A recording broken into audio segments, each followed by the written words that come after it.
Buenas tardes, bienvenidos, bienvenidas a esta segunda sesión de nuestro seminario Antropología de la Producción, Agencias y Procesos. Hoy tenemos el honor de contar con el doctor Stan de Cler con la presentación llamada El cuchillo sacrificial como hijo de Cihuacóatl, un proceso de enemización. Le agradecemos muchísimo que esté con nosotros y sin más preámbulo, le cedo la palabra. Gracias, Imelda. Bienvenidos todos y gracias, Imelda, y gracias, Ivonne, y gracias al Centro Regional de Lina, San Luis Potosí, por invitarme a este interesante simposio. El título de mi ponencia de hoy es El cuchillo sacrificial como hijo de Cihuacóatl, un proceso de enemización. Y la idea de la charla es analizar un pequeño episodio en el libro de Diego, básicamente en el libro de Fray Diego Durán, que corresponde a la ritualidad de los indígenas nahuas del postclásico tardío.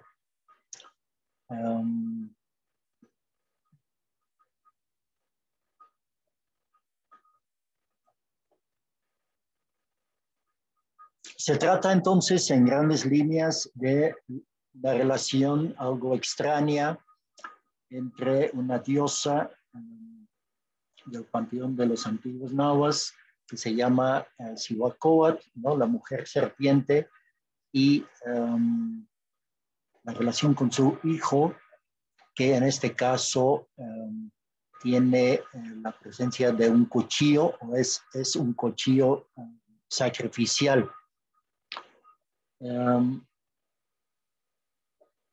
Cuando Diego Durán y Sahagún y los otros cronistas describen esta diosa, describen en general Sahagún en su primer libro, ¿no?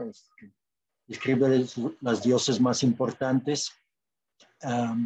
Y Fray Diego Durán también hace el relato de los dioses más importantes. Se dice sobre la diosa Cihuacóatl que ella tenía un particular cuidado, un particular cuidado de matar el hambre de esta diosa, y que de 8 en 8 días iban a los reyes a percibirles y avisarles que la diosa moría de hambre. Luego los reyes proveían de mantenimientos, que era darles un preso cautivo en guerra para que la diosa comiese. Es decir, se trata de una diosa caníbal que en su momento consumía, digamos, un cautivo de guerra. Sin embargo, en caso de que no había cautivos disponibles en el momento, o que al menos los gobernantes no podían proveer un cautivo, la diosa Cihuacóatl y los sacerdotes de su templo realizaron un peculiar rito, y es este rito en particular que me interesa el día de hoy. Dice Fray Diego Durán que para tener ocasión de matar más hombres y comer carne humana, usaban estos sacerdotes de este templo un ardid satánico, y era que si veían que se pasaban los 8 días que no sacrificaban ninguno, entonces buscaban una cuna de niño y echaban en ella el cuchillo de pedernal con que sacrificaban, al cual llamaban el hijo de Cihuacóatl.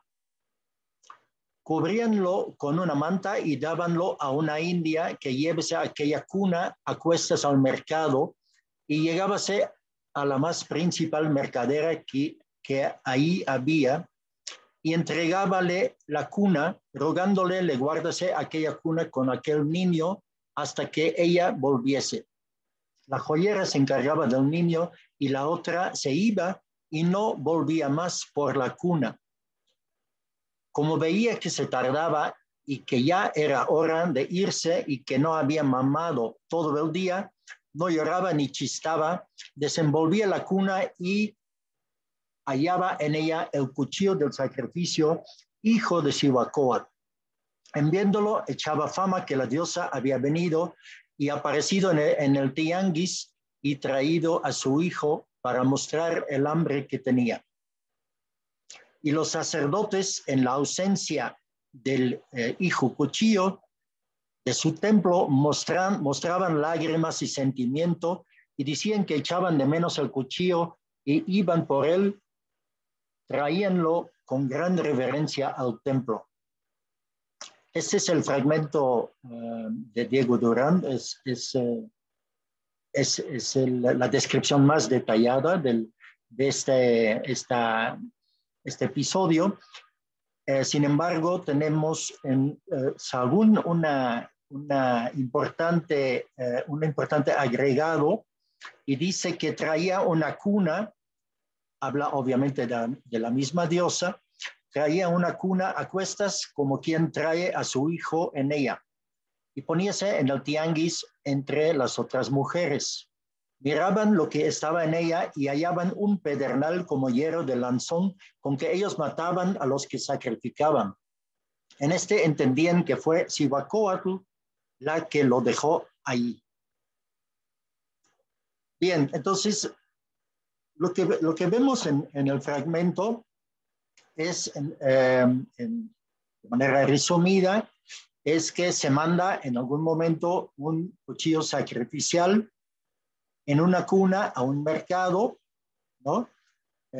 Aparentemente el objetivo es el deseo de comer carne humana por parte de la madre del cuchillo, la diosa Cihuacóatl, y es notorio también que en el momento de dejar allá la cuna, la persona encargada abandona el mercado, ¿no? Y dejan digamos, la cuna con el hijo, lo dejan en manos, digamos, de los mercaderes, ¿no? Entonces, pues quisiera abordar este tema y desde las siguientes preguntas, ¿no? ¿Por qué la diosa madre manda un cuchillo al mercado, ¿no? Y en segundo lugar, ¿por qué se dice que se trata de su hijo, un recién nacido, ¿no? Dado que se lo llevaban en una cuna? Y de manera hipotética, propongo que la salida del niño cuchillo al mercado imita de alguna manera la excursión de los guerreros al campo de batalla. Es decir, hay una equivalencia entre la salida del cuchillo desde el templo de la diosa al mercado con la salida de los guerreros al campo de batalla.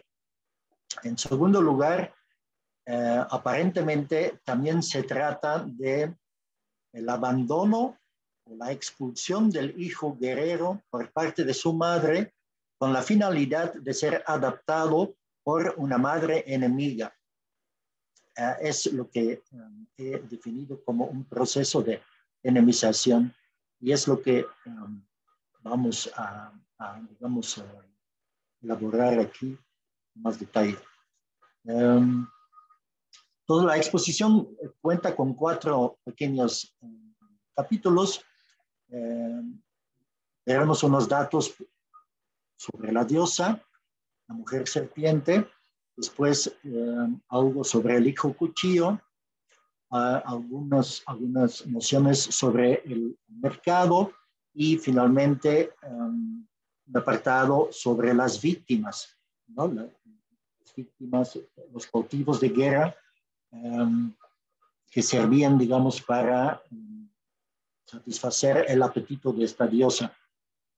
Como verán en la exposición, no hay un apartado separado sobre las víctimas, y esto es porque de alguna manera, los protagonistas que vamos a describir son al mismo tiempo las víctimas. Entonces son, hay, digamos, allá una reversibilidad entre el actor activo y la víctima pasiva, ¿no? Es algo bilateral, digamos. Bien, la Cihuacóatl en general es una diosa escrita en los cronistas más importantes. Aquí vemos una imagen del lado izquierdo del Códice Florentino y del lado derecho de un trabajo anterior de Fray Bernardino de Sahagún, en donde también recibe el nombre de Quilastli, Cihuacóatl Quilastli, y como características principales podemos ver que trae en su mano derecha un tzotzopastli o un palo para tejer, y es una tejedora, y en la otra mano lleva un chimali o un escudo, ¿no? Fray Diego Durán dice que la Cihuacóatl era la diosa de Xochimilco, es decir, de los pueblos que habitaban, digamos, alrededor de los lagos, aquí de la Cuenca de México. Podríamos decir que es una diosa sureña de los pueblos del sur de la cuenca. Y dice Durán que tenía una boca muy grande, abierta, y los dientes regañados, lo que podemos asociar, obviamente, con esta actitud depredadora, ¿no?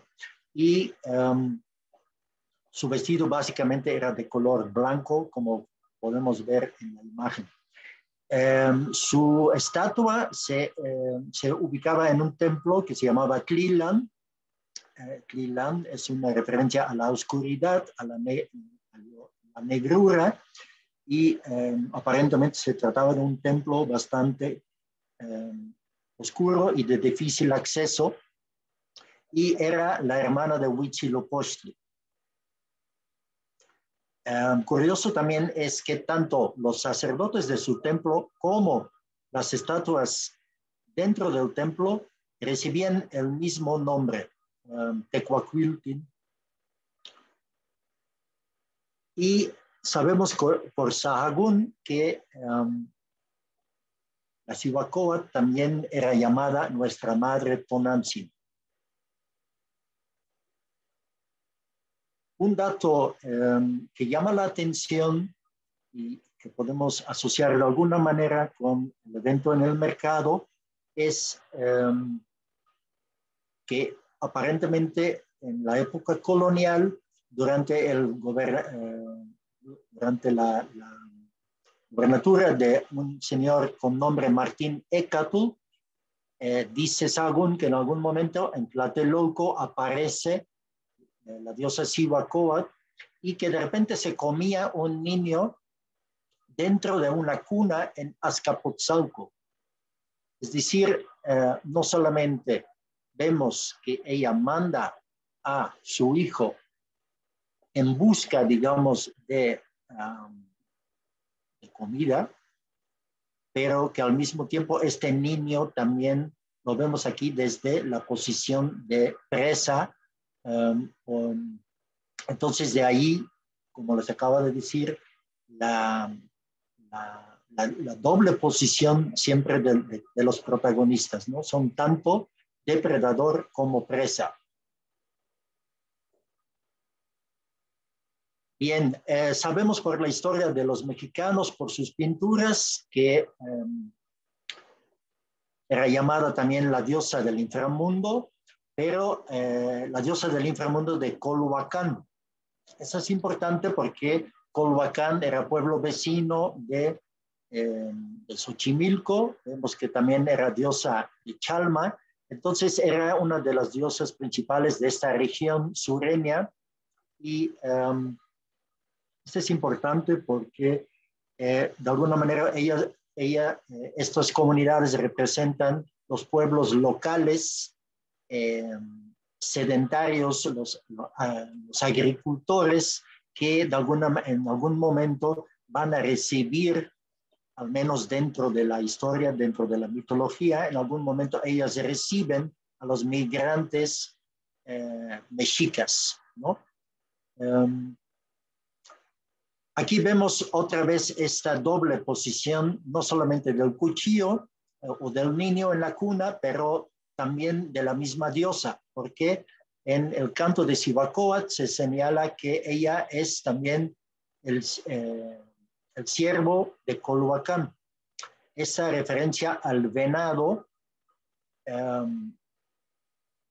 por los trabajos de Guillaume Olivier, sabemos que, bueno, entre obviamente otros significados, sabemos que el venado era el arquetipo de la víctima sacrificial, ¿no? Entonces vemos que también la diosa, tanto el niño como la diosa, eran depredador y, según el contexto, también presa, ¿no? Una venada de Culhuacán.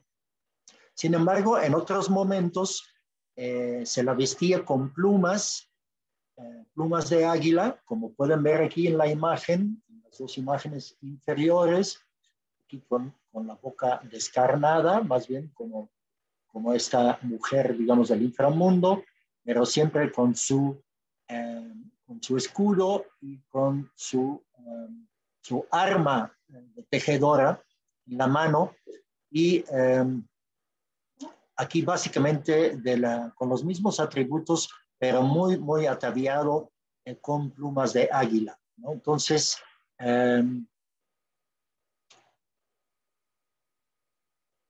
total que en Torquemada tenemos un pequeño episodio en donde dice que esta diosa podría ser definido como una mujer culebra, Cobacíhuatl, mujer águila, una mujer guerrera, Yaocíhuatl, y también una mujer del inframundo, una Tzitzimicíhuatl, ¿no? Continúa el canto, el canto a la diosa, en donde sale que en un momento aparece el dios Mixcoatl y dice el verso, su cacto era su gloria, que ya me llene mi príncipe Mixcoatl. Aquí vemos arriba el dios, al menos una advocación del dios Mixcoatl, aquí bajo con su nombre de Amímitl, y lleva aquí su cacto de flecha. Como cazador, como dios cazador, lleva en su mano ese cacto y, según el canto, con su flecha, digamos, fecunda a la madre diosa, la Cihuacóatl, ¿no? Esta fecundación entre la Cihuacóatl y Mixcoatl encontramos en un episodio importante de la leyenda de los soles, en donde se dice que Mixcoatl, como conquistador, llega en algún momento a la comunidad de Huitznahuac, que es una de estas comunidades del sur, a una comunidad enemiga, donde él se encuentra con la mujer Chimalman. Mixcoatl flecha a Chimalman y ella queda embarazada.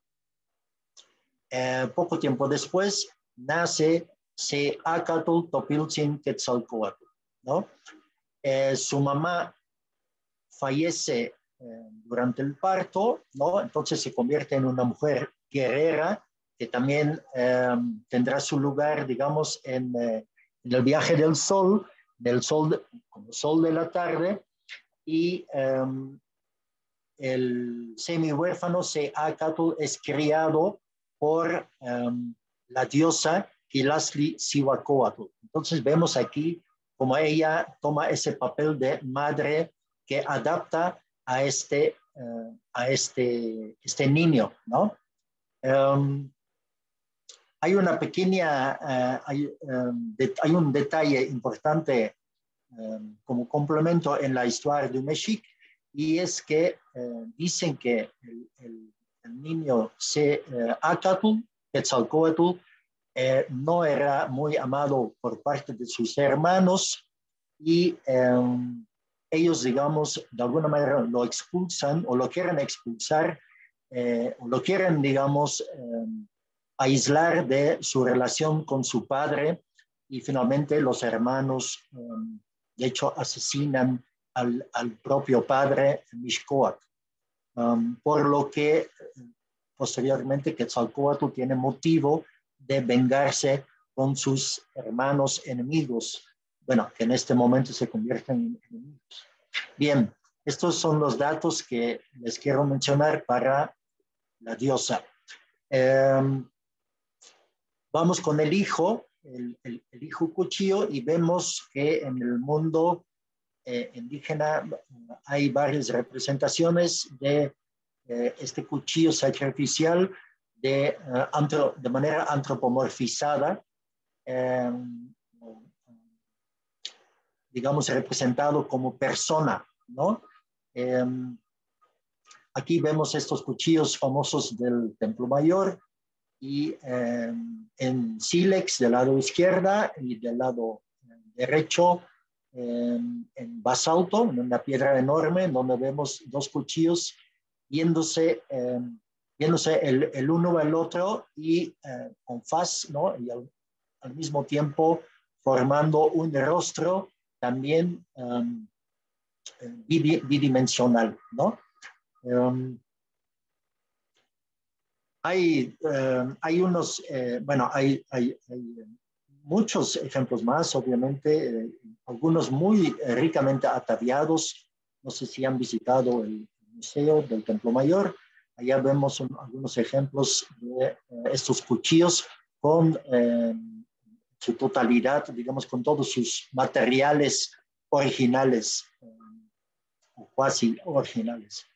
Vemos, por ejemplo, el cuchillo como, en este caso, como la lengua de un grupo de dioses importantes, de dioses del inframundo, dioses de la terrestres, pero también como parte del dios del sol, en la piedra del sol, vemos que también es la lengua del personaje del quinto sol, pero del lado derecho tenemos más ejemplos de dioses terrestres, en donde siempre vemos como su lengua es un cuchillo antropomorfizado, ¿no? Entonces, aquí también siempre nos quedamos con esta ambigüedad de ver un cuchillo que de alguna manera puede ser devorado, ¿no? Parece que estos personajes están como tragando el cuchillo, ¿no? En este caso será un cuchillo pasivo como víctima, como presa, devorado, pero también en realidad puede ser la lengua y puede ser justamente el instrumento activo de depredador hambriente en busca, digamos, del alimento cósmico de alguna manera, ¿no? Aquí vemos el cuchillo realmente en forma de persona, personificado y expresado como el tocado, como la máscara o una combinación de máscara y tocado del dios Xipetotec, ¿no? Es el dios asociado a la guerra, a la agricultura y con característica principal el desollamiento de las víctimas asociados a su culto. Por lo tanto, vemos aquí a Xipetotec con la piel desollada de una víctima sacrificial. Aquí vemos la misma imagen del Códice Borbónico en color, ¿no? Y bajo esta presencia, el dios recibe el nombre de Itztapaltotec, que Edward Seller en su momento tradujo como Nuestro Señor, la piedra plana, ¿no? Okay. parece una traducción bastante coherente, lógica, ¿no? Itztapaltotec, aquí vemos dos imágenes de Itztapaltotec. Del lado izquierdo tenemos el cuchillo como yelmo, ¿no? Como tocado en el Colce Telleriano Remensis. Como pueden ver, también aquí lleva la piel desollada de una víctima, ¿no? Y en el Tonalamat Uba, ya de la época colonial, bueno, también es colonial esta imagen de la izquierda, otra variante en el calendario, ¿no? de las tres cenas, aquí lo vemos como protagonista, como dios patrono de una trecena, y como pueden ver, el cuchillo antropomorfizado lleva en sus manos dos cuchillos más, como digamos como una multiplicación de sí mismo, ¿no? De alguna manera. Aquí vemos un rostro bastante curioso aquí, justamente encima de su mano.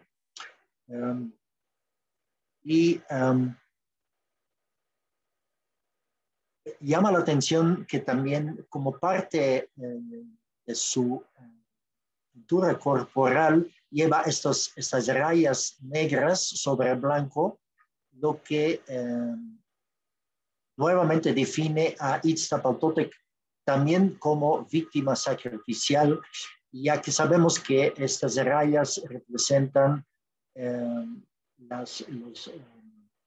los cultivos que van a ser sacrificados, ¿no? O en su momento los Exiplas, de los cuales los Nimishkoa, las serpientes de nube, son el arquetipo, ¿no? Este es el personaje que vemos del lado derecha. Se pueden ver que también tiene estas rayas negras con blanco, ataviado como un cautivo con la bandera sacrificial, y recibe aquí el cuchillo en un acto de cardiectomía, ¿no? Entonces, de alguna manera, los cuchillos también son los guerreros muertos, ¿no? Estos guerreros muertos en sacrificio, en campo de batalla, los que finalmente acompañarán el sol y en la noche se convierten en estrellas, en fuego celeste nocturno, que posteriormente, digamos hacia la mañana, descienden, o durante la noche descienden del cielo y fecundan, digamos, a la madre tierra. Bien, tenemos muy importante un episodio mitológico en donde aparece, en donde se narra, se cuenta el nacimiento del cuchillo sacrificial, o el cuchillo al menos, en primera instancia. Aquí está el fragmento de Fray Mendieta, en donde dice que había una pareja de dioses, estrellas, ¿no? Dos estrellas, Citlalatónac y su esposa Citlalicue, y que la diosa parió un navajón o pedernal, de lo cual, admirados y espantados los otros sus hijos, acordaron de echar del cielo al bicho navajón, y así lo pusieron por obra, y que cayó en cierta parte de la tierra donde decían Chicomostoc. Salieron de él 1600 dioses. Entonces, lo que vemos nuevamente es, vemos el nacimiento del cuchillo, ¿no? Y lo curioso es que es expulsado, y como pueden ver, es expulsado por sus hermanos, porque son sus hermanos los que están espantados y que no aceptan, digamos, el nacimiento del cuchillo protagonista, y se decide entonces expulsarlo al inframundo, ¿no? Al menos a una parte subterránea, el Chicomostoc, donde, desde donde nacen 600 dioses.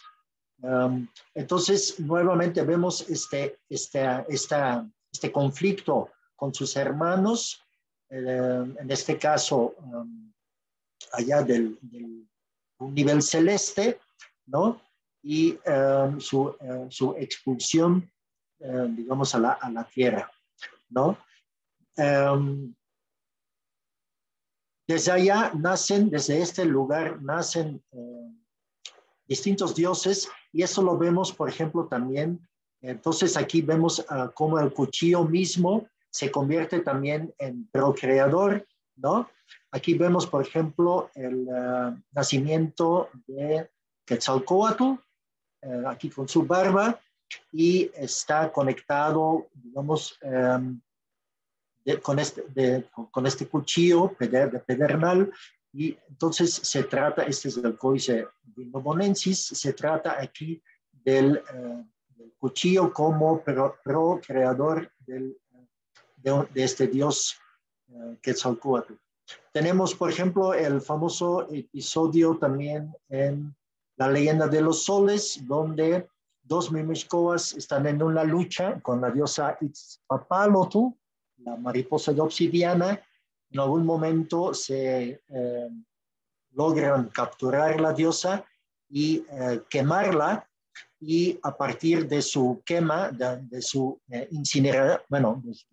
su incineración, aparecen diferentes cuchillos de pedernal de distintos colores, y el pedernal blanco es el cuchillo que el dios Mixcoatl, el guerrero Mixcoatl, llevará como bulto sagrado, llevará, digamos, para tener éxito en sus conquistas.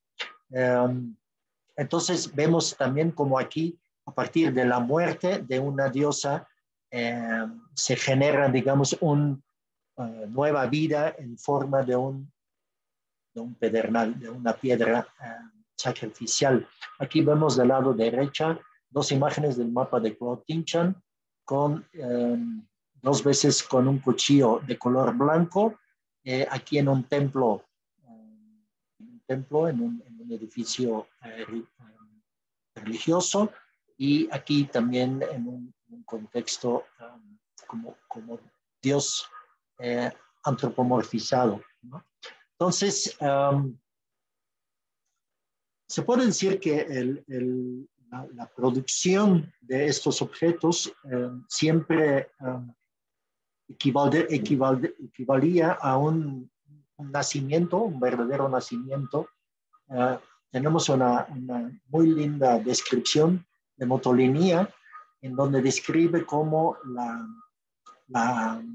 producción de lascas de obsidiana se ubica en un contexto ritual,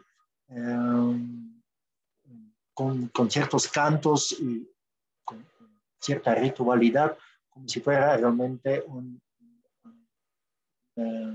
momento, digamos, sagrado, ¿no?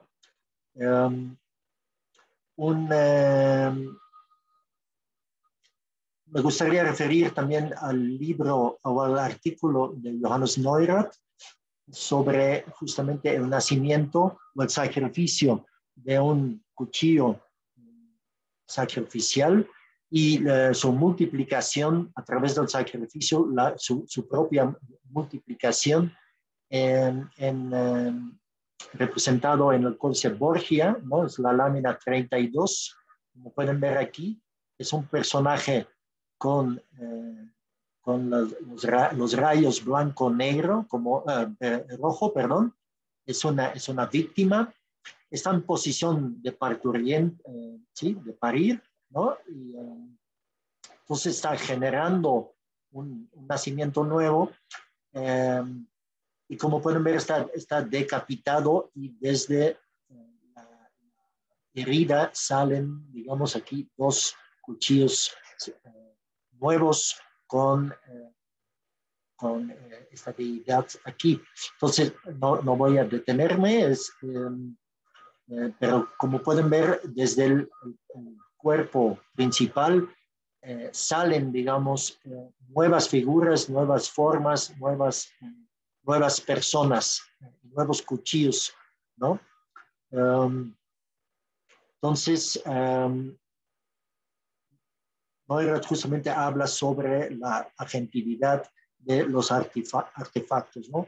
cómo forman los instrumentos en Mesoamérica. Muchos instrumentos aparecen en contextos rituales como actores, entre otras protagonistas, ¿no? Es importante señalar que estos objetos no son atributos de los dioses, sino son los dioses mismos, ¿no?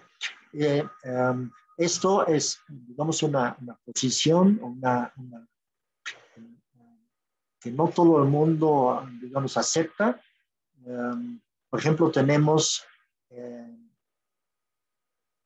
una tesis recién salido del horno del Templo Mayor sobre justamente estos cuchillos de pedernal ataviados, en donde más bien se tiene una posición distinta o una mirada distinta sobre estos objetos. Se dice que son representaciones a escala de entidades que estaban dotadas de las mismas cualidades que los personajes a quienes representaban.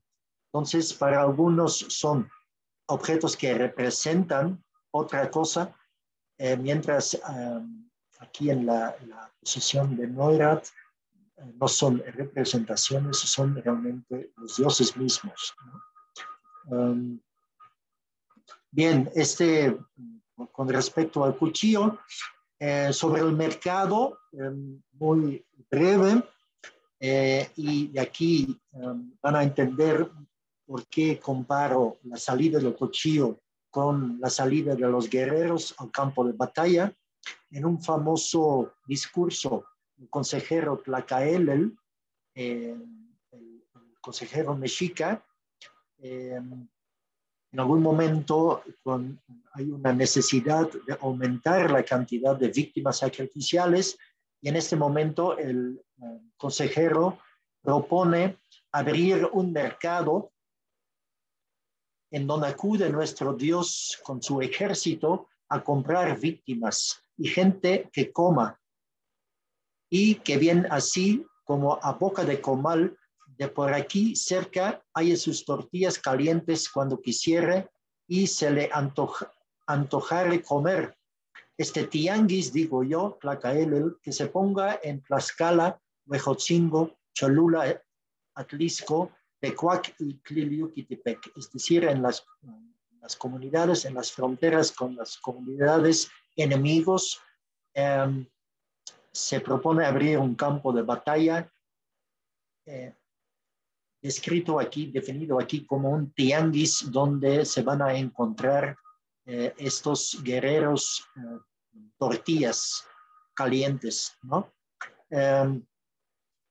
En un estudio sobre el sacrificio entre los mexicas, Time and Sacrifice in the Ancient Aztecs, creo, o Time and Sacrifice of the Aztecs, Almer Reed compara el mercado con el campo de batalla y también con el terreno donde se encuentra el cazador, ¿no? Donde se lleva a cabo la actividad cinegética, y encuentra una equivalencia entre estos dos lugares, básicamente como espacios donde se obtiene los alimentos, ¿no? Bien, para entender un poco más sobre la visita al mercado del cuchillo, es importante que vemos brevemente parte de una veintena, es decir, de una fiesta calendárica. Se trata de la fiesta Oxpanistli, es una fiesta en donde suceden toda una serie de actividades rituales bastante complejas, que por obviamente cuestiones de tiempo no podemos ver en detalle, pero me gustaría señalar al menos los episodios que tienen que ver con nuestra temática de esta fiesta. Se trata del sacrificio de una diosa, una madre diosa, en un contexto asociado a la agricultura y la guerra. En algún momento hay una esclava que, digamos, personifica esta diosa, que recibe el nombre de Tosi, ¿no? Nuestra abuela. Estas personificaciones reciben el nombre náhuatl de Ixiptla, una Ixiptla que representa a esta diosa y es llevada al mercado es una tejedora, ¿no? Y es llevada al mercado antes de ser sacrificado para vender, digamos, sus productos y, como dice Sahagún, para ganar de comer. En el tianguis ocurre un rito que en náhuatl se llama Itianguis Kika, traducido por Graulich como ella, Tosi, pisoteaba su mercado. Ella va acompañado con un grupo de Mimishkoa, que ya hemos visto más arriba, ¿no? Que son los arquetipos de las víctimas sacrificiales, y un grupo también importante de huastecos, ¿no? De personajes de la zona huasteca.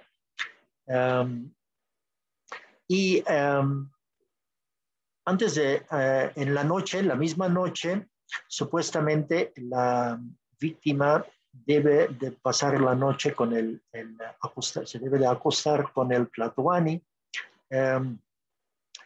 para luego el día después ser sacrificada y desollada. En este momento hay un sacerdote que se viste con la piel de la víctima, definida por Michel Graulich como Tosidos, ¿no? Y Tosidos se involucra en este momento como sacrificadora en un rito de sacrificio bastante peculiar. Hay una construcción de madera, encima de una construcción se suben algunos sacerdotes, posteriormente dejan subir a los cautivos de guerra y desde estos postes altos empujan estas víctimas hacia abajo y caen, digamos, muertos en el piso y donde son, digamos, engullidos por la tierra en este momento, ¿no? La Tosi-2 recibe un poco de la sangre de estos cautivos sacrificados. Ella chupa con el dedo, chupa esta sangre, se alimenta, digamos, con la sangre sacrificial y poco tiempo después ella abre sus brazos y sus piernas gimiendo, ¿no? Haciendo ciertos sonidos enfrente del dios principal de los mexicas, Huitzilopochtli. Posteriormente, ella es vestida con sus plumas de águila, entonces se transforma en una guerrera por excelencia y como capitana dirige una batalla ritual con ayuda, ella con su ejército de huastecos, se lleva a cabo una batalla contra los nobles locales, es decir, en contra de los mexicas, digamos, ¿no? Bueno, este es en grandes líneas. Entonces, resumiendo estas actividades, vemos que se lleva a la víctima, a la Ixiptla, primero a un mercado. allá se lleva a cabo este rito que se llamaba, ella pisoteaba al tianguis. Esto en la interpretación, según la interpretación de Graulich, se trata de un acto de fecundación por parte de estos acompañantes mimishcoas y huastecos en el mercado. Aquí pueden ver una imagen de estos mimishcoa, ¿no? Con el pene aquí erección y digamos representando estos personajes como fecundadores, ¿no? De la diosa. Esto se lleva a cabo en el mercado. Bueno, Graulich le da también una explicación basado en Edward Scheller, ¿no? Una explicación astral. En este momento dice que son guerreros muertos, estas estrellas que, digamos, descienden a la tierra y que son, digamos, en el inframundo fecundan, digamos, fecunden a la diosa madre, ¿no? A la diosa terrestre.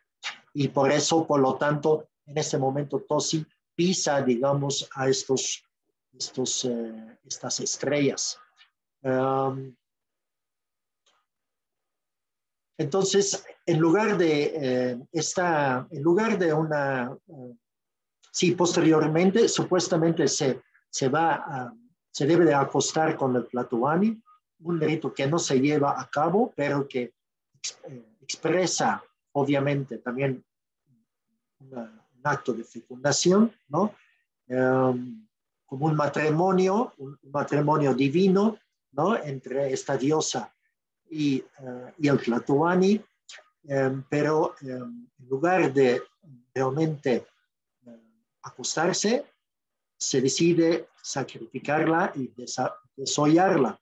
Es decir, la fecundación se lleva a cabo, digamos, a través del sacrificio, en este caso. Bueno, esto nos recuerda un famoso episodio que no, por cuestiones de tiempo, no voy a abordar aquí, pero es el famoso encuentro de los mexicas con los colhuas, en donde Huitzilopochtli invita al jefe de los colhuas para regalar su hija y casarse entonces con la hija colhua. Y una vez que esta hija está en el campo mexica, se decide sacrificarla y desollarla, ¿no? Entonces, en lugar, digamos, de establecer una alianza a través del matrimonio, se establece o se decide, digamos, por un conflicto y la conversión de una hija en una diosa de discordia, en pocas palabras. Vemos aquí, entonces, tenemos la fecundación y enfrente del templo de Huitzilopochtli se lleva a cabo un parto, ¿no? Cuando ella abre sus piernas y brazos, gimiendo, ella está, es una imitación de un parto, lo que podemos ver en esta imagen aquí del códice borbónico, la diosa desollada, una diosa con la piel, o aquí es el sacerdote que lleva la piel de la Ixipla, y aquí vemos cómo nace, digamos, su hijo, ¿no? Se trata del dios, es el nacimiento del dios del maíz, Sinteotl Iztlacoliyuqui, ¿no? Es el dios del maíz. Entonces, digamos, es el principio, digamos, bueno, depende de cómo viene el calendario, no voy a abordar sobre esto. Lo que vemos entonces en términos generales es cómo las mujeres guerreras son fertilizadas en el mercado y sabemos que su contraparte masculino los hombres guerreros de alguna manera son fertilizados en el campo de batalla. Como ustedes saben, cuando un guerrero cautivaba a un enemigo, se establecía en este momento un vínculo de parentesco de padre e hijo, ¿no? Entonces el hijo se convierte en este momento, en el momento del contacto, en el momento de establecer una relación con su captor, inicia, digamos, su transformación en un hijo de su captor. Entonces esto se consideraba también una contraparte masculina de una procreación.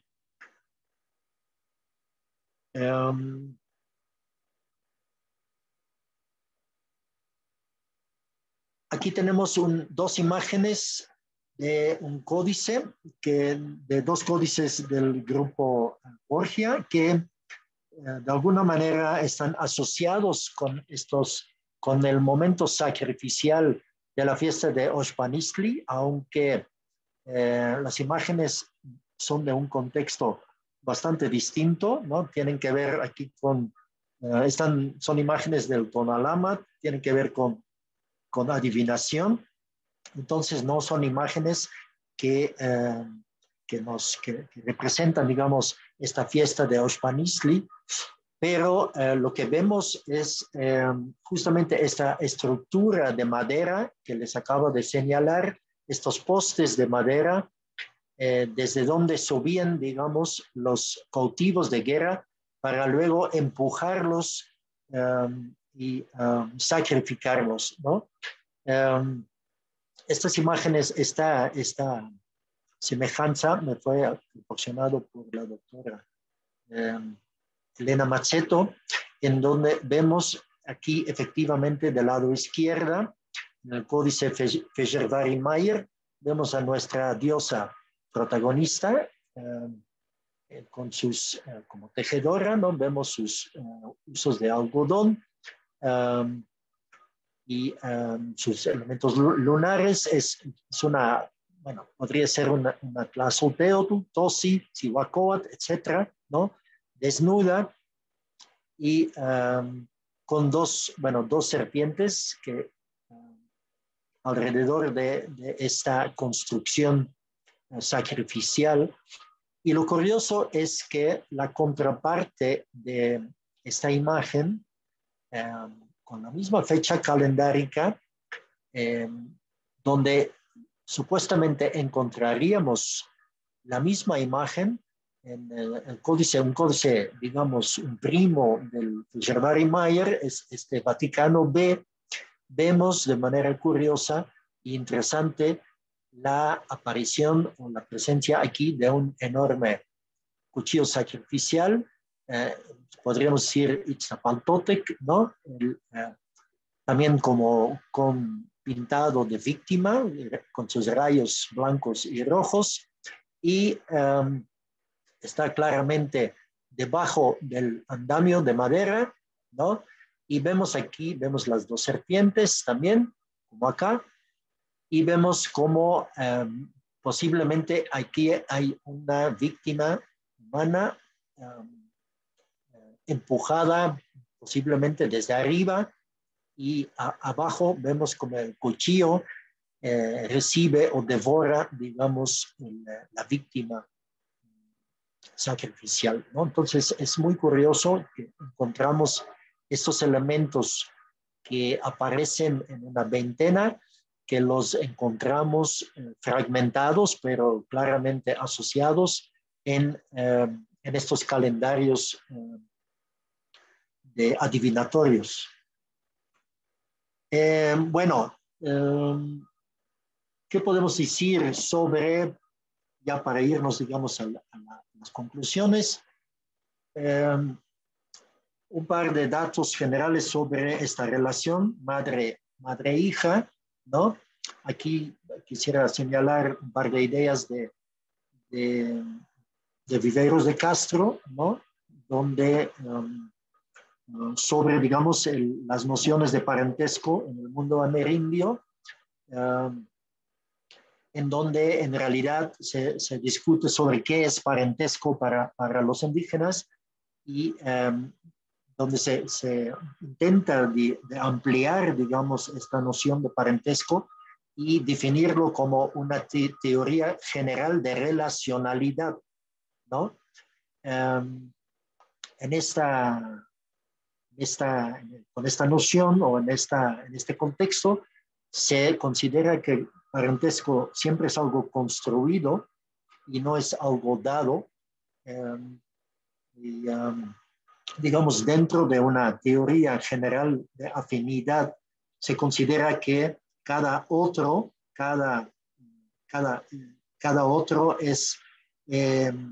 se ubica en un campo casi infinito de afinidad, ¿no? Donde todos los otros son potencialmente afines, o todos pueden potencialmente ser convertidos en un pariente del yo, ¿no? Entonces se habla de una afinidad virtual, ¿no?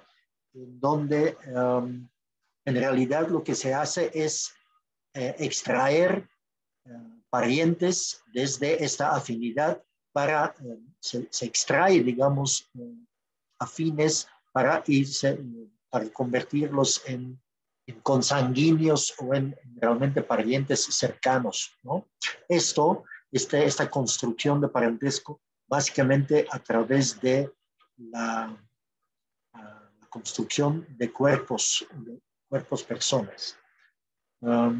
Por lo tanto, eso posibilita también establecer un parentesco con un ser no humano, ¿no? En un sociocosmos donde todos los seres, o al menos la gran parte de los seres, no todos, tienen digamos, intencionalidad, ¿no? En un mundo animado, donde en tiempos primigenios todos, digamos, tenían cierta humanidad. Entonces todos los seres, digamos, guardaron en su ser algo de humanidad en su interior, lo que posibilita el entendimiento y la comunicación entre humanos y no humanos, y también la construcción de un parentesco. Por lo tanto, un cuchillo general puede ser el hijo de una diosa.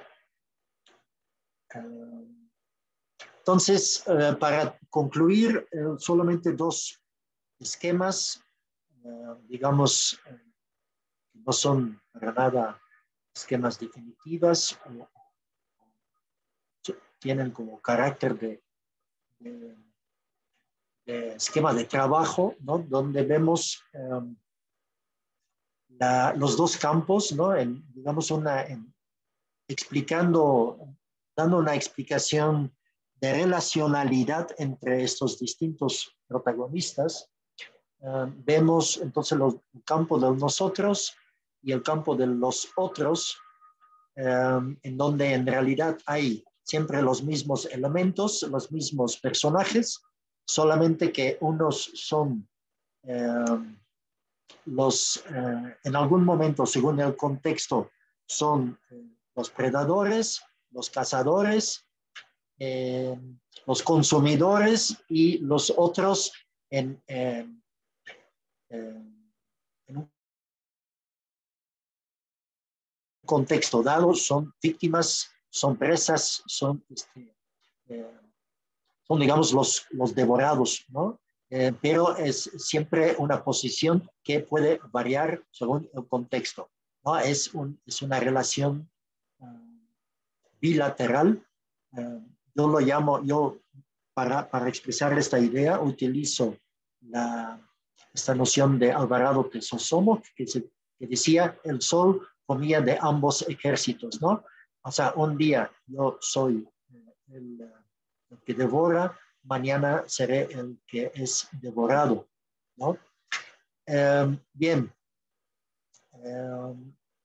Entre estas comunidades vemos una zona de contacto, una zona de relacionalidad, donde se construyen, digamos, los contactos y donde a partir de cualquier contacto ahí se lleva a cabo una transformación. Como hemos visto, estos espacios que tienen que ver con la obtención de alimento, básicamente, pueden ser el campo de batalla, puede ser el campo de cacería, ¿no? El monte, y también puede ser el mercado. Y la transformación se puede llevar a cabo en de distintas maneras, de muchas distintas maneras, pero en términos generales, según la dirección de la transformación, se puede hablar de un proceso de enemización o ensalvajamiento, si se trata desde el punto de vista de la comunidad, del yo, hacia el campo, hacia el otro, entonces se trata de una enemización. En cambio, si la transformación se lleva a cabo desde esta zona del otro, la zona del contacto, hacia la comunidad del yo, se puede hablar de un proceso de domesticación o de humanización.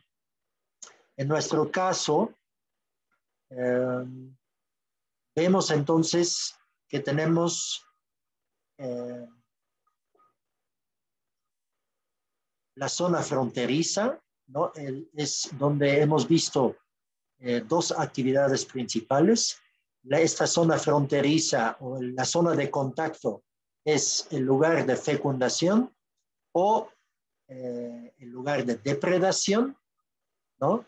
Vemos como la mujer puede ser la mujer guerrera, es decir, la mujer activa, la mujer su papel de, podríamos decir, de captora, sí, de captora, pero también puede ser la víctima, puede ser una venada víctima, ¿no? En el mercado, mientras para los hombres vemos que un guerrero puede tener su papel de captor, pero también puede tener el papel de hijo cautivo, ¿no? Nuevamente, aquí en las dos comunidades vemos que en este caso que hemos visto, el otro, o digamos la víctima sacrificial, pueden ser estos grupos, estos enemigos huastecos mimishcoas, pero también hemos visto como ellos al mismo tiempo no solamente son víctimas, también son fecundadores y depredadores. Bueno, como cautivos muertos son fecundadores de estas diosas madres, ¿no? Del otro lado de la comunidad tenemos, bueno, en la otra comunidad tenemos nosotros, esta madre Cihuacóatl, que es, digamos, en este caso una consumidora, es la que desea la carne humana, ¿no? Y tenemos el hijo guerrero y el hijo cuchillo, ¿no? En ambos casos vemos cómo la madre diosa manda o el hijo cuchillo al mercado o manda su hijo guerrero al campo de batalla. Entonces, en términos de, podríamos decir, en términos de transformación, esta diosa madre abandona a su hijo, ¿no? Vimos como en el mercado realmente dejan la cuna allá sola y desaparecen. Entonces, se trata de un abandono, de una entrega, digamos, o de una expulsión. Es la expulsión del cuchillo sacrificial del celeste terrestre de un personaje que entonces está en vías de enemizarse en esta zona fronteriza, ¿no? Entonces, de alguna manera podemos decir que, en primer lugar, la mujer enemiza. En sentido contrario, vemos que el guerrero captura un hijo enemigo y se lo lleva a su propia comunidad, donde entonces se trata aquí de una transformación que se puede llamar humanización, domesticación o adopción, ¿no? Se trata, no sé si se trata de la procreación o de la adopción finalmente de una persona dada, ya hecha, de un hijo ya dado, ¿no? Es un hijo ya producido, digamos, en la otra comunidad, es capturado y es domesticado, ¿no? Entonces vemos el flujo contrario, el hombre domestica. Bueno, esto más o menos en palabras generales, ¿no? Entonces, aquí, solamente a manera de concluir, aquí podemos ver cómo esta diosa madre, una diosa tejedora,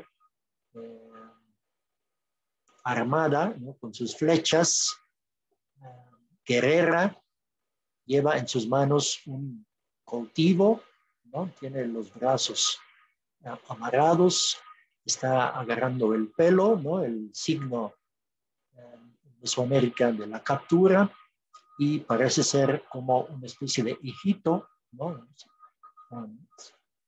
Una madre entonces que tiene un hijo, un niño cautivado, en un contexto bélico, posiblemente para entregárselo a este personaje, que es Tepeyolot, es el dueño del monte, ¿no? Como entrega, digamos, este cautivo, ¿no? Y de abandono, digamos, de su hijo. Bueno, aquí lo voy a dejar. Muchas gracias. Muchísimas gracias, Stan, por tan interesante presentación. Creo que nos deja muchos elementos para la discusión o para comentar. Y pues entonces, si alguien quiere tomar la palabra o hacer un comentario o algún señalamiento o alguna pregunta, pues sea bienvenido. ¿Alguien? Ivonne.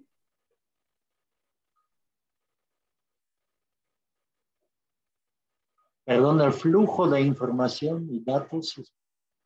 Espero que no fue un exceso de... Bueno, es demasiada información, ciertamente, Sí. pero también yo creo que podemos irla relacionando, vinculando o sacar algunos aspectos centrales para la discusión. De mi parte, yo tengo varios comentarios, no tanto son preguntas, sino más bien cosas para ir discutiendo. Me parece muy interesante este abordaje que hace sobre el cuchillo persona. Ciertamente considero que es algo bien novedoso, desde el enfoque en que lo estás trabajando y, y pues no sé, creo que da mucho para pensar, ¿no? De entrada yo partiría del concepto de la noción de sacrificio, que se ve en varios puntos de tu presentación o de tus datos.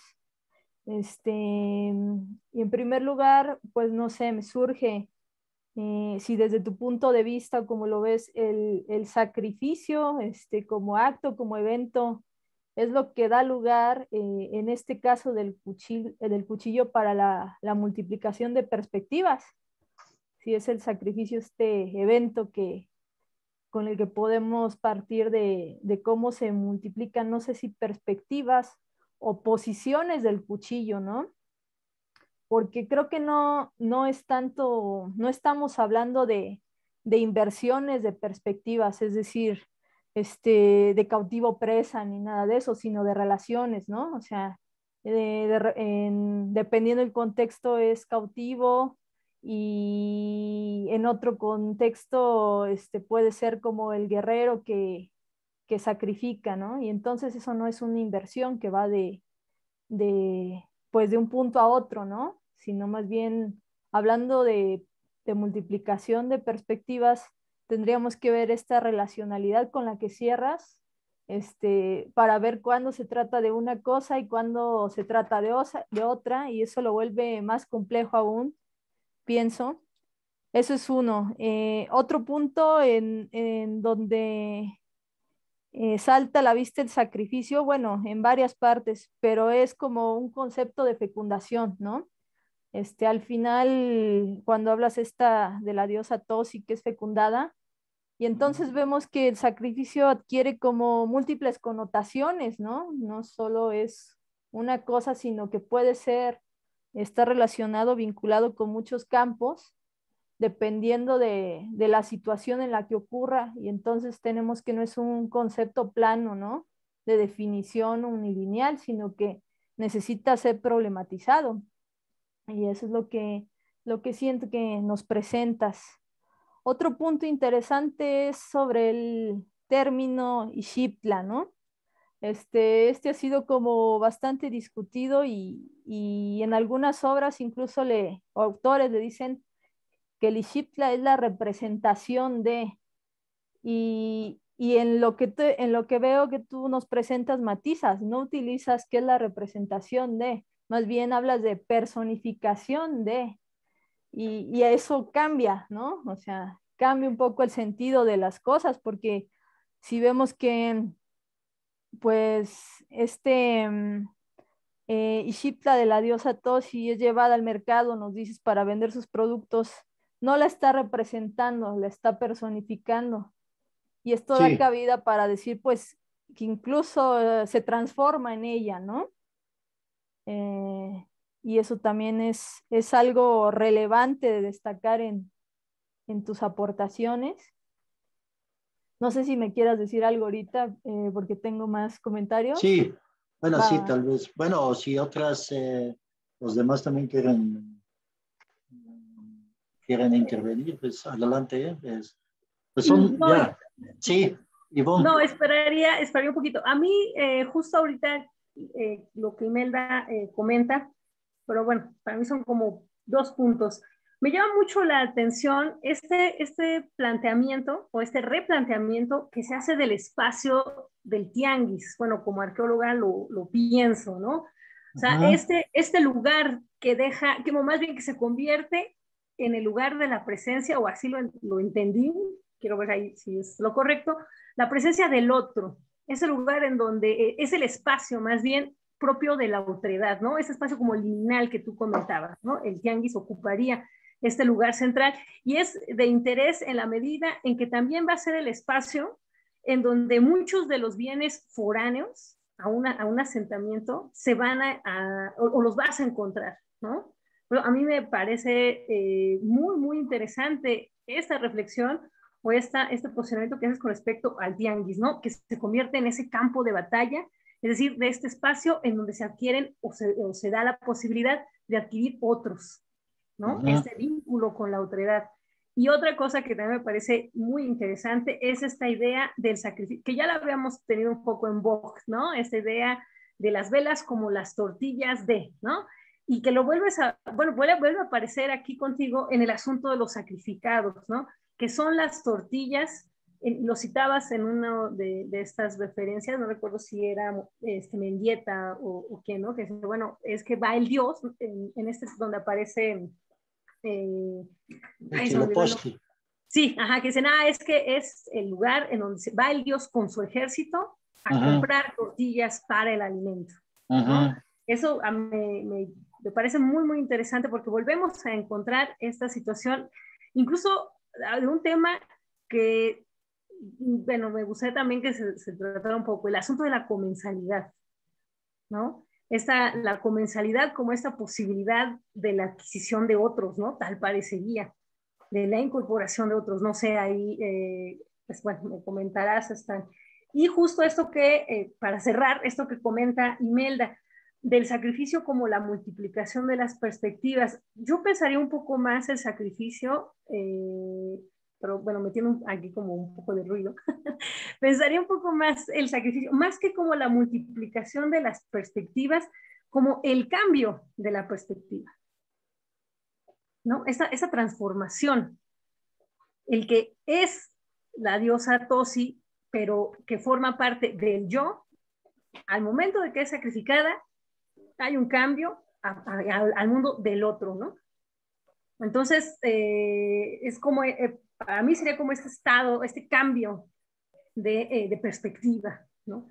No la multiplicación, sino la transformación. Serían como los puntos que a mí me gustaría discutir, ¿no? Bueno, son demasiadas preguntas los dos. O sea, son muchos temas los dos, pero bueno, podemos abordarlos es uno por uno, ¿no? Claro, también están relacionados. Bueno, Ivonne, lo del mercado, yo creo que sí es interesante. Y eso fue uno de mis los párrafos claves de mi tesis de doctorado, cuando yo leía que sobre mi tema del canibalismo, y yo leía que Tlacael él hablaba de ir a comprar tortillas y este tianguis se tenía que construir justamente en la zona de Tlaxcala, donde están los enemigos por excelencia, ¿no? Entonces esto fue como un hilo de todo mi trabajo para entender un poco por qué esta equivalencia entre un campo de batalla y un mercado. Y bueno, después de muchas lecturas, pues descubrí sí que hay algo que tiene que ver con la noción que mucha del ciclo ritual en general, mucha de la temática en realidad se basa alrededor del tema cómo obtenemos comida, o sea, ¿no? ¿Cuál es cómo vamos a dejar de sufrir del hambre, ¿no? Y cómo vamos a... Entonces, todo lo que tiene que ver con obtener el sustento y el alimento, basándome un poco en un libro de Stanley Wallens sobre canibalismo entre los Kwakiutl, donde él, dice cómo en realidad la metáfora más importante para los indígenas, o al menos para estos Kwakiutl, es la metáfora para ellos esencial, que penetra, digamos, toda la ritualidad, es esa noción de el hambre y cómo podemos obtener el alimento, ¿no? Entonces, a partir de allí, señala que todo lo que tiene que ver con la obtención de alimento, desde la preparación de ir a la guerra, la preparación de ir al mercado, la preparación de iniciar la cacería, hasta ejecutar, o sea, realmente obtener estos productos, la distribución, o sea, llevarlo, el viaje a la comunidad, la presentación de los productos, la repartición de los productos con sacrificio, sin sacrificio, la distribución en la comunidad, y después hasta la ingesta, la comensalidad, las costumbres de la mesa, digamos, y finalmente hasta los elementos de digerir los alimentos, ¿no? Hasta los heces al final, ¿no? Todo este proceso es sumamente de carácter sagrado, digamos, para los indígenas. Todo este circuito tiene cierta sacralidad, porque tiene que ver con ese tema de obtener el alimento, y en esta noción en esa red alimenticia, digamos, todos pueden ser los comensales, pero en otro contexto también todos pueden ser o sea, la comida, ¿no? Lo que en algún momento eres el devorador, pero en otro momento puedes ser devorado, ¿no? Y esto puede ser, o sea, esto puede ser en muchos campos, ¿no?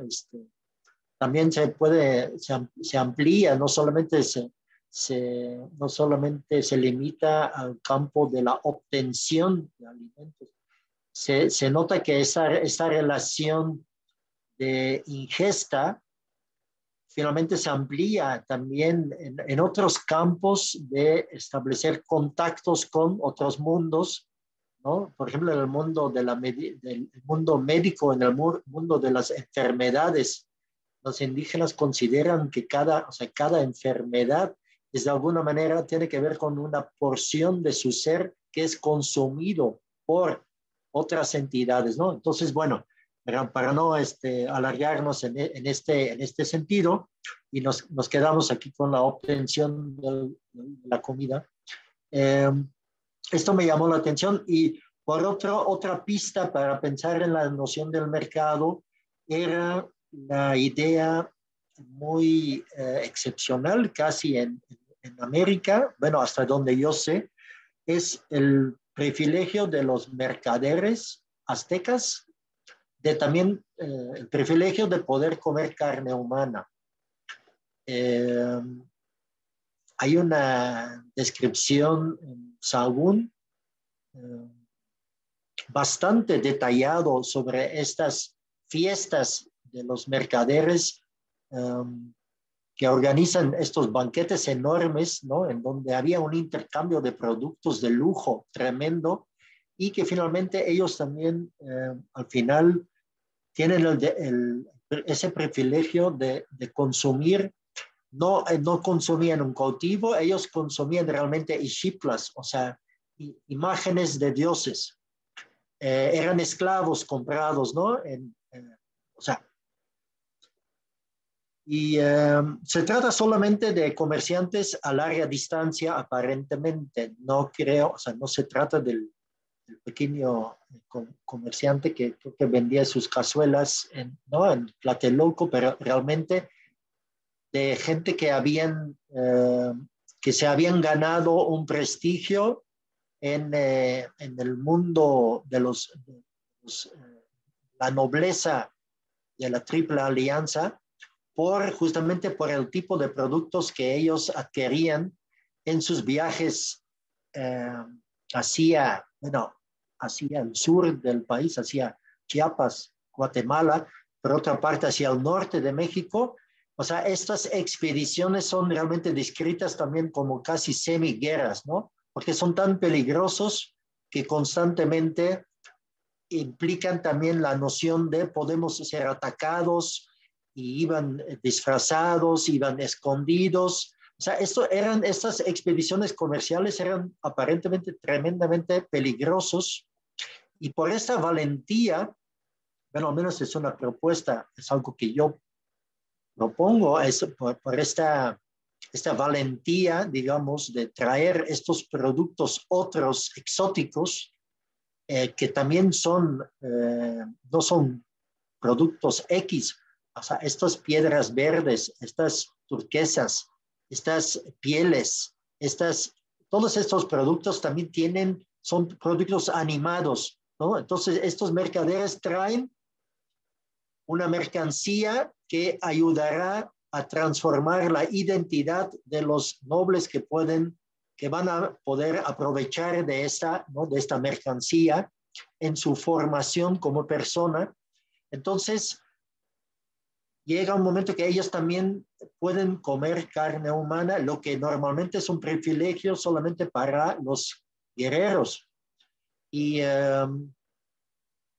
entiendo que, o sea, no encontré ningún otro grupo en el continente, no conozco ningún otro grupo indígena donde realmente los comerciantes también tenían ese privilegio.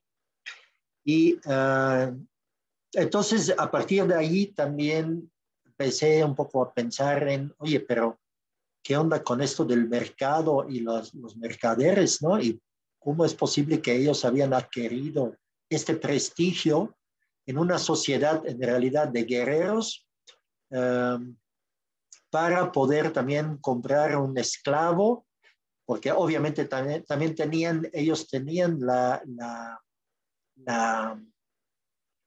económicamente eran obviamente súper poderosos estos mercaderes a larga distancia y por lo tanto podían también comprar esclavos en un mercado, lo que no cualquier persona podía comprar, ¿no? Entonces también, bueno, eso es un poco esta cuestión de mercado. Entonces, y luego aquí estos detalles de mandar un cuchillo sacrificial a un mercado y se dice explícitamente Durán, o sea, un fraile español, le dice explícitamente, es que la diosa tenía hambre y pues si los gobernantes no le daban de comer, entonces sus sacerdotes soltaban su hijo cuchillo para ir a buscar comida en el mercado, ¿no? Entonces es bastante explícito todo claro que son mezclado con metáforas, pero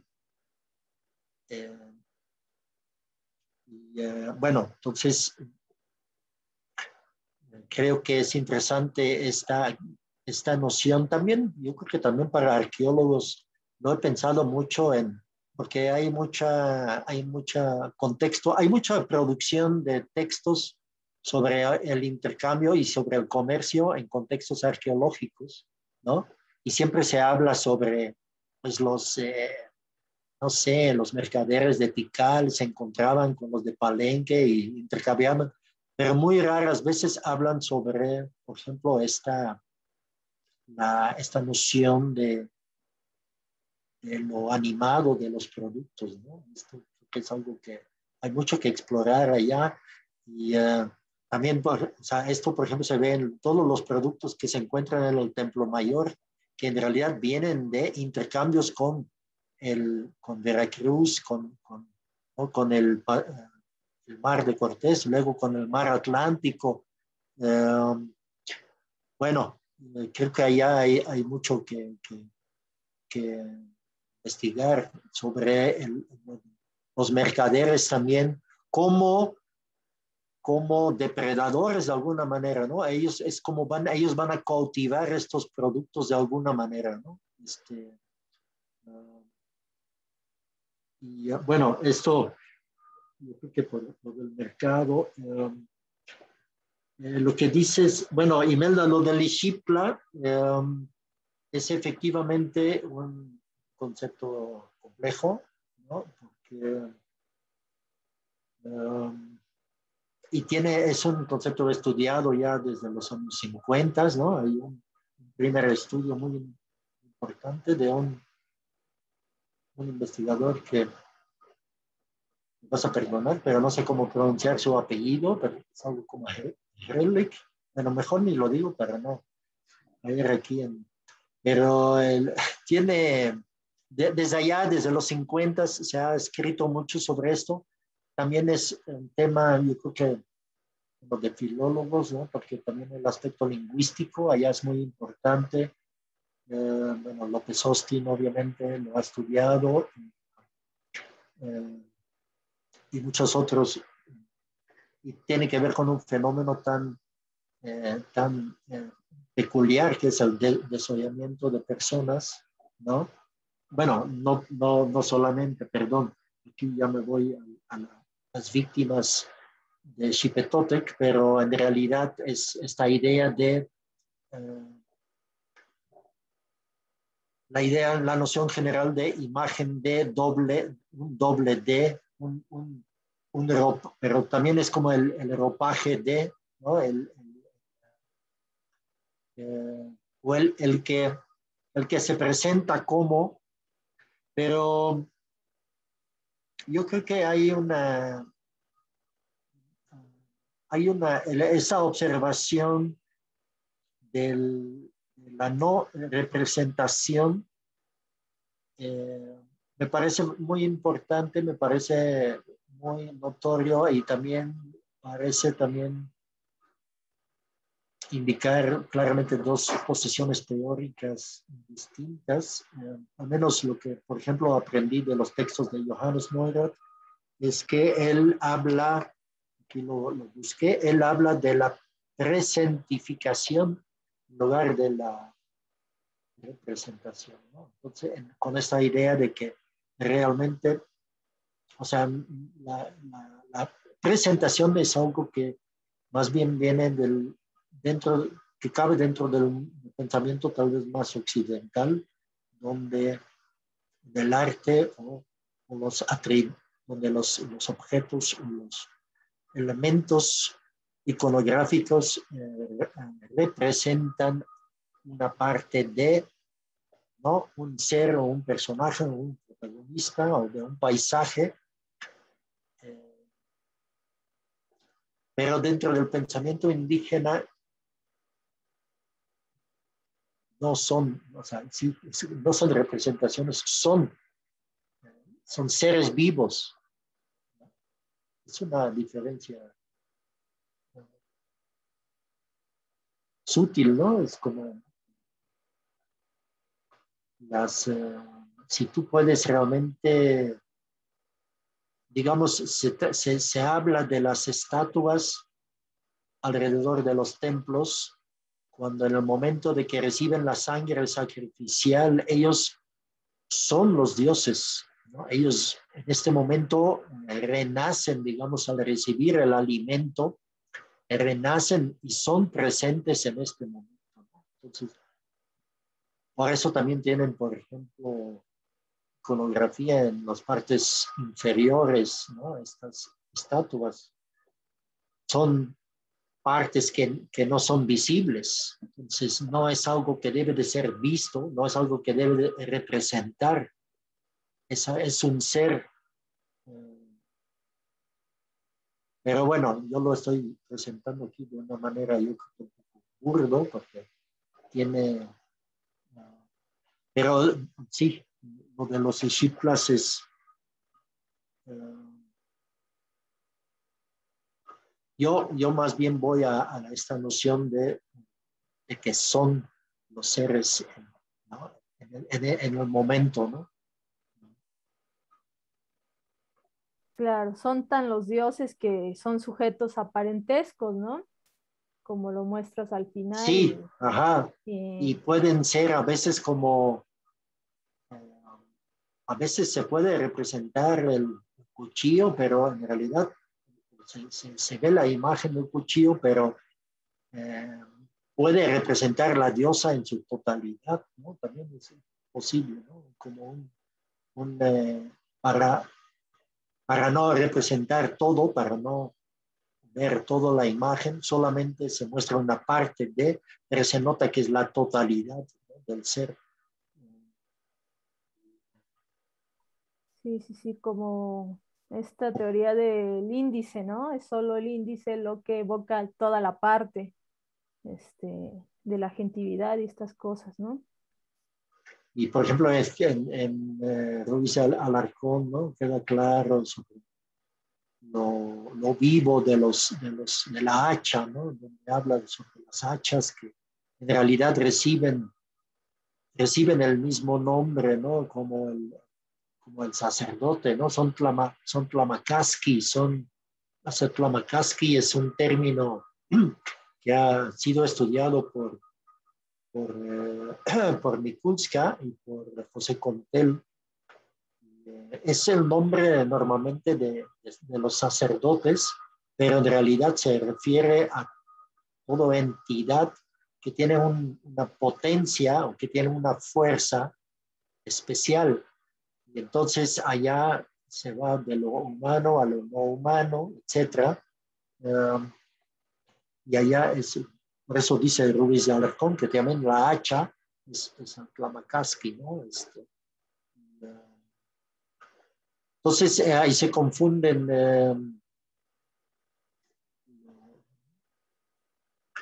Pero en un mundo animado, pues no debe de sorprender, ¿no? Y se me fue un poquito lo que me dijiste al principio. Que lo de los campos, La relacionalidad. Sí. Sí, esa es un poco la intención, ¿no? De intentar de interpretar estos episodios, siempre tomando en cuenta la noción de la relación entre los distintos seres presentes, ¿no? Y no aislarlos, digamos, darles como una descripción como seres, como individuos, digamos, como identidades, porque según la teorías de la relacionalidad no son tanto identidades, ¿no? Pero más bien son seres divididos, ¿no? Divididos. En realidad solamente son seres siempre combinados. Entonces no se pueden estudiar en realidad de manera aislada porque no tienen autonomía de alguna manera, ¿no? No son sujetos autónomos, solamente son seres tal cual que existen porque están en una relación con, ¿no?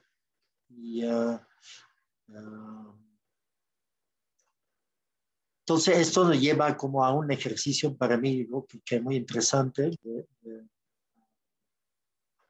porque se entiende también mucho mejor la noción de la dinámica, porque los contactos y las relaciones siempre implican una transformación. Entonces, algo también tan presente, ¿no? En el mesoamericano. Y, solamente, o sea, se llega a una interpretación, creo que más amplia, ¿no? Buscando siempre de qué manera un elemento está relacionado con el otro. Sí, así es. Pues bueno, si el resto de los compañeros no tienen alguna otra consideración, estaríamos, y tú, Stan o Ivonne, alguna otra cosa que deseen agregar, estaríamos cerrando esta sesión. Pues yo nada más una cosa más que justo pensando en estos objetos, ¿no? En estado de relación, ¿no? Justo hablar de su producción, tú mencionabas algo, Stan, que a mí la verdad así me pareció genial, ¿no? Que era este pasaje de Motolinía, donde hablabas de las lascas, ¿no? Que estaban en el Sí. proceso de manufactura de lascas, ¿no? O sea, como este mismo proceso de manufactura, o sea, no es solo esta transformación de la materia, ¿no? Y pensando en la producción o manufactura de estos cuchillos, ¿no? O sea, ¿cómo tendría que ser, o sea, que nos deja esta reflexión de cómo tiene que ser entendido este proceso de producción cuando lo que se está generando, pues son seres, ¿no? Son animados, ¿no? Por eso me llama mucho la atención esta referencia que mencionaba. Sí, sí conocías esta, ¿no? Luego te paso el dato, pues, de las pocas, o sea, no tenemos obviamente mucha información sobre esto, ¿no? Porque no es algo que llamó tanto la atención de los frailes, supongo, pero sí, es realmente dar vida a estas lascas de obsidiana, ¿no? Porque los están lasqueando con cantos y dándoles vida. Entonces, esto sí, es un episodio hermoso, de hecho, y lástima que no tenemos más, ¿no? Datos de este tipo. Pero ahí está justamente el ejemplo, ¿no? Del cuchillo como persona, ¿no? Completamente. El cuchillo que nace, ¿no? En ese instante. Y se ve en la mitología, ¿no? O sea, realmente pues, los cuchillos nacen de las diosas, o sea, no es, tenemos los ejemplos tan claros, y hay varios, no solamente ejemplos de Mendieta o de la Itzpapalot, por ejemplo, que por su muerte genera también estos pedernales. Hay otros episodios donde se habla con una piedra verde, también fecunda a tal hija de noble, ¿no? Hay varios mitos también alrededor de la fecundación como hacen una piedra. Sí, habrá que buscar un poco más y juntar todos estas piedras mágicas, ¿no?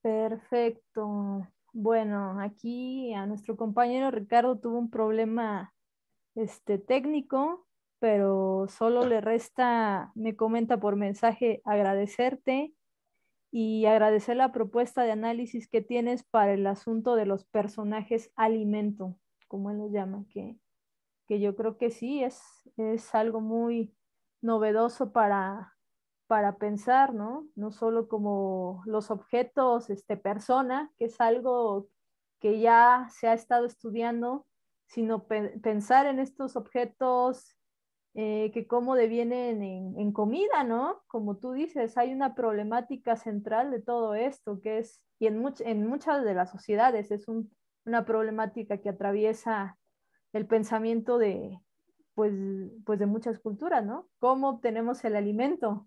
Y a partir de ahí se desencadenan un montón de sucesos dignos de ser estudiados. Esto del cuchillo, pues yo creo que es un ejemplo pues muy importante que nos va a dar para mucho y sin duda es un gran aporte.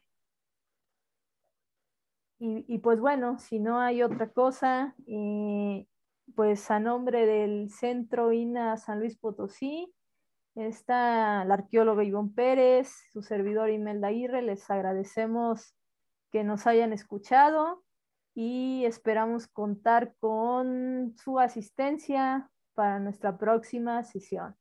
Muchas gracias.